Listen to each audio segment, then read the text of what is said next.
descendants of David the king, just so you know, with the Ichus. So, thank you. Good evening. One of the heaviest issues sitting in the heart of every political discourse in Israel is a question: what is Judaism? And as part of it, of course, who is a Jew? One must admit that these questions are very good questions. What is Judaism? What is it that brings us all together here in this room this evening? We don't necessarily share the same genes, right? We don't share origins, maybe some of us. There are French here.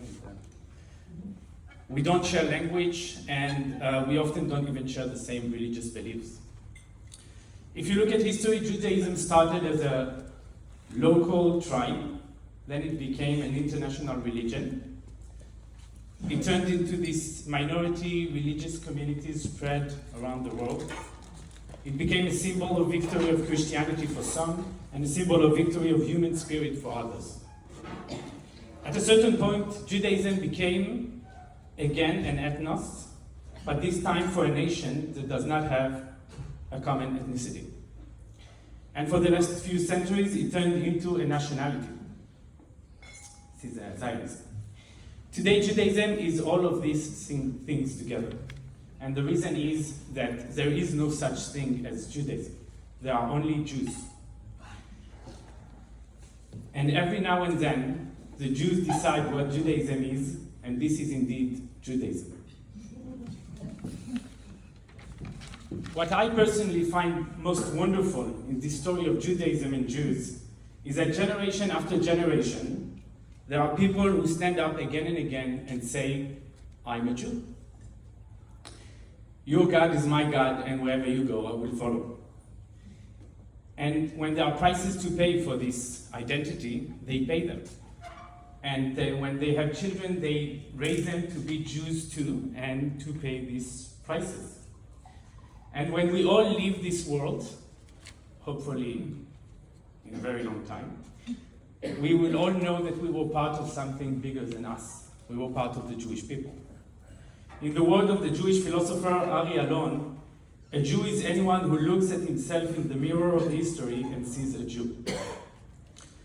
But this conception of Judaism, as I just described, is not the most common conception, as you probably know, and Nurit said already a few words about it.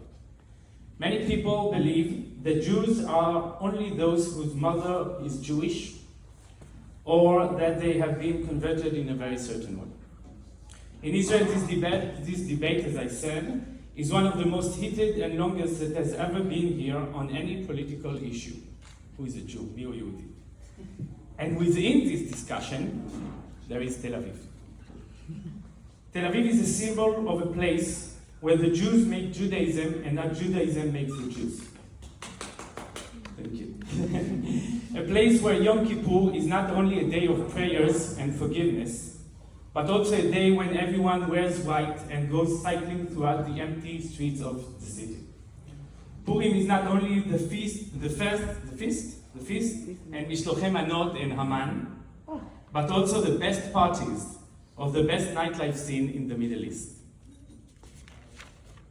And the very Jewish ideas of family, of solidarity, Kol Israel Arevim Ze Leze, are the cornerstones of Tel Aviv, whose gates are open, and young and old people, elderly people, from all across the country come here to find their place. And everyone is welcome in Tel Aviv. All types of people and all types of families. Whether they are tall or short, thin or fat, religious or secular, Mizrahi and Ashkenazi, gay and straight and transgenders, rich and poor, we are all part of the same family.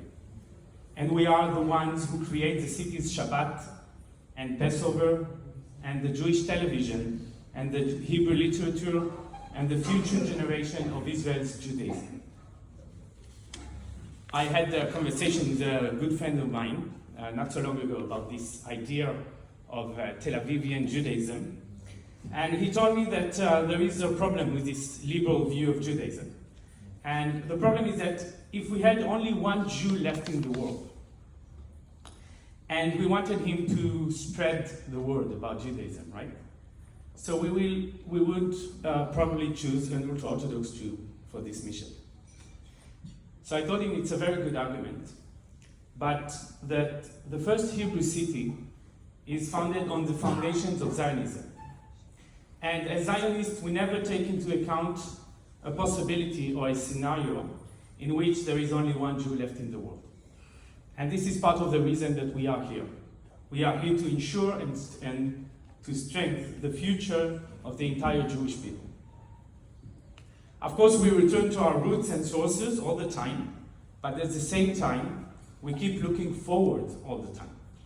And while certain Jews may represent Judaism as it is, we in Tel Aviv are working on Judaism as it could be.